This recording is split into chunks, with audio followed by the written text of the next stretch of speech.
নমস্কার বন্ধুরা, সোমাস কিচেন ফুডে আপনাদের সবাইকে স্বাগত। বন্ধুরা, আজ আমি দেখাবো বাটা মাছের রেসিপি।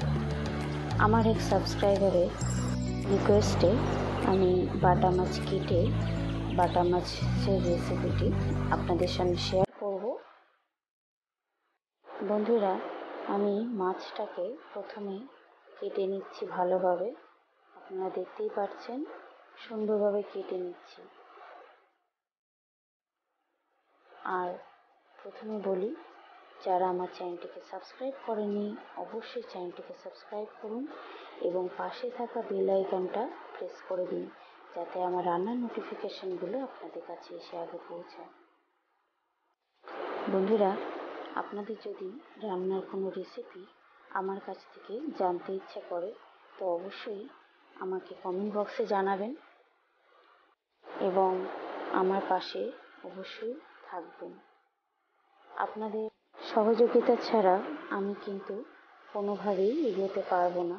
তো প্লিজ বন্ধুরা, আমার পাশে থাকুন এবং আমাকে সহযোগিতা করুন। বন্ধুরা, দেখতেই পাচ্ছেন আমি কিন্তু আরও একটি মাছ ভালোভাবে কেটে নিচ্ছি। এটি আমার এক সাবস্ক্রাইবারের উদ্দেশ্যেই কিন্তু এই মাছ কাটা দেখানো। তো দেখতেই পাচ্ছেন মাছটাকে আমি ভালোভাবে আঁশ ছাড়িয়ে কেটে নেব।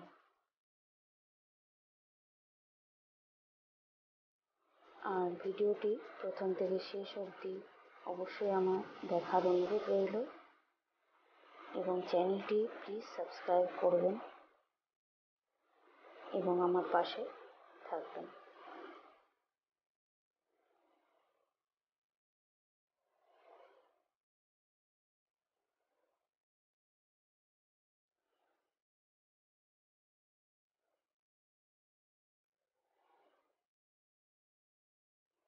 দেখতেই পেলেন বন্ধুরা, আমার কিন্তু মাছ প্রায় দুটো কাটা দেখিয়েছি এবং বাকি মাছগুলো কেটে ধুয়ে আমি নিয়ে এসেছি।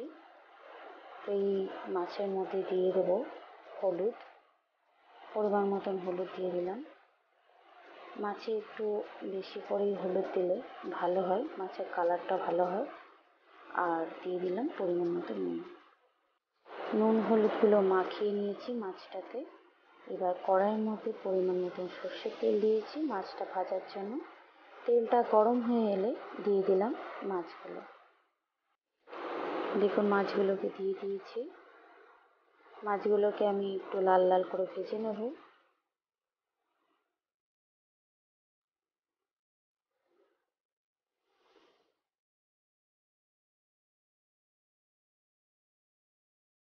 দেখুন, লাল লাল করে ভেজে নিচ্ছি। এই মাছগুলো কিন্তু আমার সবগুলো ভাজা হয়ে গেছে এবং বাকি মাছগুলোকেও আমি ভেজে নিচ্ছি। এবার আমি এই তেলের মধ্যেই দিয়ে দেব 1 চামচ কালো জিরে, আর দিয়ে দিচ্ছি একটা গোটা পেঁয়াজ কুচি, আর দিয়ে দেব 2টো কাঁচা লঙ্কা। পেঁয়াজটাকে আমি একটু ভেজেই নিয়েছি। তো পেঁয়াজটা ভাজার মধ্যেই দিয়ে দিলাম 1 চামচ আদা বাটা, আর দিয়ে দিচ্ছি কেটে রাখা লম্বা করে বেগুন। সবগুলো দিয়ে আমি একটু কষিয়ে নিচ্ছি।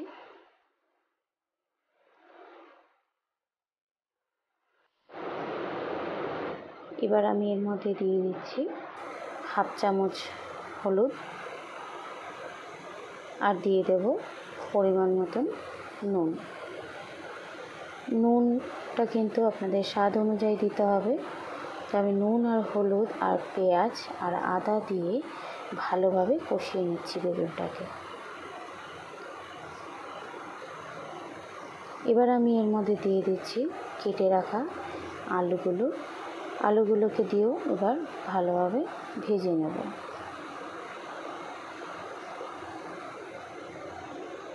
যেহেতু আমি এটা বাটা মাছের পাতলা ঝোল করছি, তাই আমি বেগুন আর আলু দিয়েই করছি।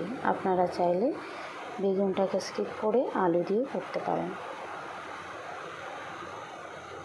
তো দেখুন বন্ধুরা, বেশ কষে এসেছে। তো এর মধ্যে দিয়ে দিলাম পরিমাণ মতন জল। ঝোলটা ফুটে এলে দিয়ে দিচ্ছি 1 চামচ জিরে আর গোলমরিচ বাটা। আমি কিন্তু এটা কষানোর সময় দিইনি, আর কাঁচা জিরে আর গোলমরিচ বাটাটা কিন্তু খুব ভালো লাগে খেতে, তার জন্যই আমি কাঁচাই দিচ্ছি, কষিয়ে দিইনি। তো এর মধ্যে দিয়ে দিলাম ভেজে রাখা মাছগুলোকে, দিয়ে আমি ঝোলটাকে কিছুক্ষণের জন্য ফুটতে দেবো, যতক্ষণ না আলুগুলো সেদ্ধ হয়ে যায়। তা আমি 10 মিনিট মতন সিমে করে দিয়ে ঢেকে রেখে দেবো। দেখুন ঝোলটা প্রায় ফুটে উঠেছে। এর মধ্যে দিয়ে দিলাম 5টা কাঁচা লঙ্কা। আমি আরও 2 মিনিট মতন ঢেকে রাখবো। 2 মিনিট ঢেকে রাখার পরে দেখে নেব এবার আলুগুলো সেদ্ধ হয়েছে কিনা। তা আলুগুলো সেদ্ধ হয়ে গেছে। এবার আমি 2-3 টুকরো আলু তুলে একটু গালিয়ে নেব। দেখুন আলুগুলোকে একটু থেতো করে নিয়ে আবার ঝোলের মধ্যে মিক্সড করে দিলাম। তাতে ঝোলটা একটু গাঢ় হবে এবং খেতেও সুন্দর লাগবে। বন্ধুরা, আমার এই বাটা মাছের পাতলা ঝোল কিন্তু একদমই রেডি। তো আশা করি আমার এই রেসিপিটি আপনাদের পছন্দ হয়েছে, এবং আমার এই রেসিপিটি পছন্দ হলে অবশ্যই আমাকে কমেন্ট বক্সে জানান, একটি লাইক করবেন এবং শেয়ার করতে কিন্তু একদমই ভুলবেন না। তো বন্ধুরা, আজকের মতন বিদায় জানাচ্ছি। নমস্কার।